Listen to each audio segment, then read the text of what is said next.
বাংলাদেশের সাবেক প্রধানমন্ত্রী ও আওয়ামী লীগ সভানেত্রী শেখ হাসিনা দ্বিতীয়বারের মতো দলটির নেতাদের সাথে বৈঠক করেছেন। 7 আগস্ট বিকেলে দলের 6 নেতার সাথে দিল্লিতে নিজ বাংলোতে এই বৈঠক অনুষ্ঠিত হয়েছে। এর আগে গত 31শে জুলাই শেখ হাসিনা প্রথমবারের মতো দলটির 6 শীর্ষ নেতার সাথে বৈঠক করেছিলেন। প্রথম দফায় বৈঠকে অংশ নেয়া 6 শীর্ষ নেতা 6 আগস্ট কলকাতায় অবস্থানকারী আওয়ামী লীগ ও এর অঙ্গ সংগঠনের নেতাদের সাথে বৈঠক করেছেন।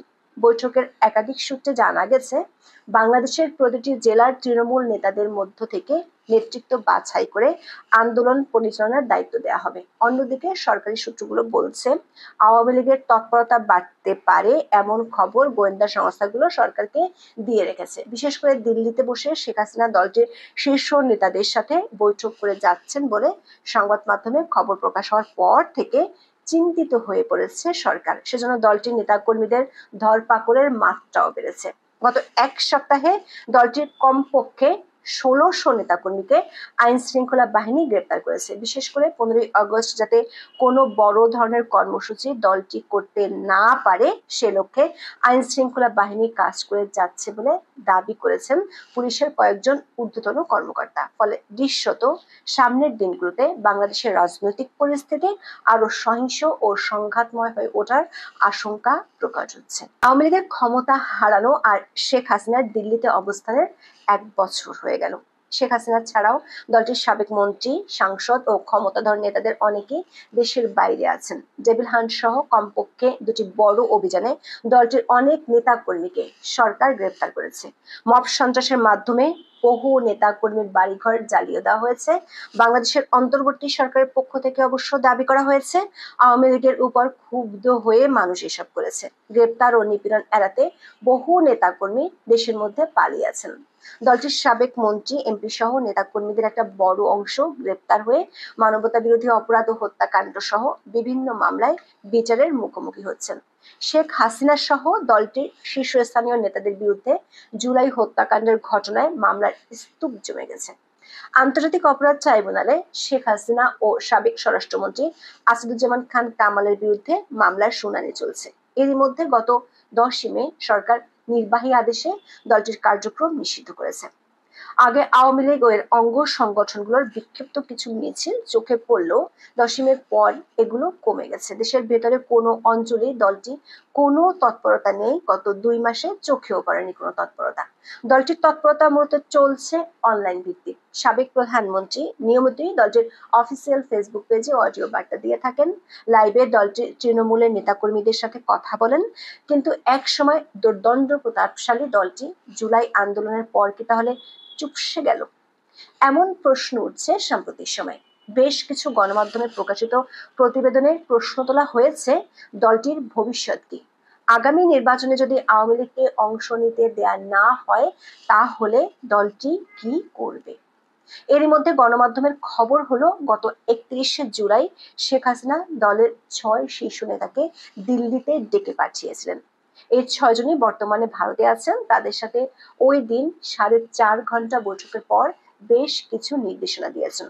শেখ হাসিনার নির্দেশ অনুযায়ী 6 আগস্ট ওই 6 নেতা কলকাতার পার্ক স্ট্রিটে আওয়ামী লীগ ও অঙ্গ সংগঠনের প্রায় 50 জন নেতার সাথে বৈঠক করেন। অধ্যাপক ইউনূসের নেতৃত্বাধীন সরকারের পদত্যাগের দাবিতে দলটি আন্দোলনে নামার সিদ্ধান্ত নিয়েছে। 3টি ধাপে দলটি আন্দোলনের কর্মসূচি হাতে নিয়েছে। প্রথম ধাপ হলো বাংলাদেশে ছড়িয়ে ছিটিয়ে থাকা তৃণমূলকে সংগঠিত করা। বৈঠকে উপস্থিত 50 জন নেতাকে নিজ নিজ এলাকায় নিজেদের তৃণমূলকে সংগঠিত করার দায়িত্ব দেওয়া হয়েছে। যেসব নেতা দেশে আছেন তাদের মধ্য থেকে নেতৃত্ব বাছাইয়ের নির্দেশনা দেওয়া হয়েছে। যেহেতু সরকারের পক্ষ থেকে নির্বাচনের কথা বলা হয়েছে, তাই দলটির আন্দোলনের দাবি হবে no Awami League no election, মানে আওয়ামী লীগ ছাড়া কোনো নির্বাচন যাতে না হয় সেজন্য দলটি সর্বশক্তি দিয়ে আন্দোলনে যাওয়ার পরিকল্পনা করছে, এমনটাই দাবি করেছেন দলের কয়েকজন নেতা। অবশ্য দলটির এখন যে অবস্থা তাতে দলটি আদৌ সংগঠিত হয়ে আন্দোলন করতে পারবে কিনা এমন প্রশ্ন উঠতে পারে। দলটির নেতারা বলছেন, দলের 6 সিনিয়র নেতার সাথে শেখ হাসিনার বৈঠকে এই বিষয়টি নিয়ে আলোচনা হয়েছে। সেজন্য কমপক্ষে 3 স্তরে নেতৃত্ব বাছাইয়ের কথা বলা হয়েছে, যাতে আইন শৃঙ্খলা বাহিনী গ্রেপ্তার করলেও সাংগঠনিক তৎপরতা দমে না যায়। এদিকে 7ই আগস্ট দ্বিতীয় দফায় শেখ হাসিনা দিল্লিতে তার বাংলোতে আওয়ামী লীগের আরো 6 নেতাকে বৈঠক করতে দেখেছেন। এই 6 নেতা হলেন সাবেক শিক্ষামন্ত্রী ব্যারিস্টার মহিবুল হাসান চৌধুরী নওফেল, সাবেক সংসদ সদস্য আলাউদ্দিন নাসিম, ইলিয়াস মোল্লা, নাইম রাজ্জাক এবং ডক্টর সেলিম মাহমুদ। আগের বৈঠকের মতোই এ বৈঠকে সাবেক প্রধানমন্ত্রী শেখ হাসিনা এই 6 নেতাকেও বর্তমান পরিস্থিতিতে করণীয় সম্পর্কে বেশ কিছু নির্দেশনা দিয়েছেন। এই বৈঠকে দেশের প্রতিটি বিভাগে দেশের অবস্থানকারীদের মধ্য থেকে যোগ্যদের নেতৃত্ব দেওয়ার বিষয় নিয়ে আলোচনা হয়েছে। বিবিসি বাংলার এক খবরে বলা হয়েছে, আওয়ামী লীগ গত বছর আগস্টে সরকারের পতনের ঘটনাকে ষড়যন্ত্র তত্ত্ব হিসেবে প্রতিষ্ঠার কৌশল নিয়ে ঘুরে দাঁড়াতে চাইছে। দলটির বক্তব্য হচ্ছে, দেশি বিদেশি ষড়যন্ত্রে শেখ হাসিনার সরকারকে উৎখাত করা হয়েছে। গত 1 বছরে দলটির বেশিরভাগ নেতাকর্মীর যোগাযোগ মূলত অনলাইনে, বিশেষ করে টেলিগ্রাম চ্যানেলে। ফলে দলটির নেতাকর্মীদের মধ্যে আস্থার সংকট দেখা দিয়েছে। দলের অনেকেই মনে করেন 76 বছরের আওয়ামী লীগ এবার সবচেয়ে বেশি সংকটে পড়েছে। দলের নেতাকর্মীদের চাঙ্গা করতে তৃণমূলের যোগাযোগ বাড়ানোর পাশাপাশি আন্তর্জাতিক ক্ষেত্রে যোগাযোগ বাড়াচ্ছে দলটি। দলটির পক্ষ থেকে আন্তর্জাতিক সংস্থা ও দেশগুলোর কাছে বার্তা পৌঁছে দিতে চায় যে গত বছরের জুলাই আগস্টে দলটির বিরুদ্ধে দেশি বিদেশি ষড়যন্ত্র হয়েছিল। এজন্য শেখ হাসিনা দলের কয়েকজন সিনিয়র নেতাকে দায়িত্ব দিয়েছেন। তৃতীয় ধাপে দলের নেতা কর্মীদের চাঙ্গা করতে শিগগিরই শেখ হাসিনা ভিডিও বার্তা দিতে পারেন বলে দাবি করেছেন দলটির কয়েকজন নেতা। অন্যদিকে সরকারি সূত্রগুলো বলছে, আওয়ামী লীগের তৎপরতা ঠেকানোর জন্য সরকারও বেশ সক্রিয়। 6 আগস্ট দৈনিক প্রথম আলোতে আইন উপদেষ্টা আসিফ নজরুলের সাক্ষাৎকার প্রকাশিত হয়। সেই সাক্ষাৎকারে তিনি কেন আওয়ামী লীগকে নিষিদ্ধ করা হয়েছে তার ব্যাখ্যা দিয়েছেন। তিনি বলেছেন, তার সরকারের সত্যি সত্যি আশঙ্কা আছে আওয়ামী লীগ নির্বাচন তো দূরের কথা, রাজনৈতিক মাঠে সক্রিয় থাকলে দেশে কোনো দিন নির্বাচন করা যাবে না, দেশ পরিচালনা করাই যাবে না। তিনি দাবি করেন, ইন্টেলিজেন্স রিপোর্ট আছে যে সরকারের বিরুদ্ধে আনসারের বিক্ষোভ সহ বিভিন্ন বিক্ষোভে আওয়ামী লীগের ইন্ধন ছিল।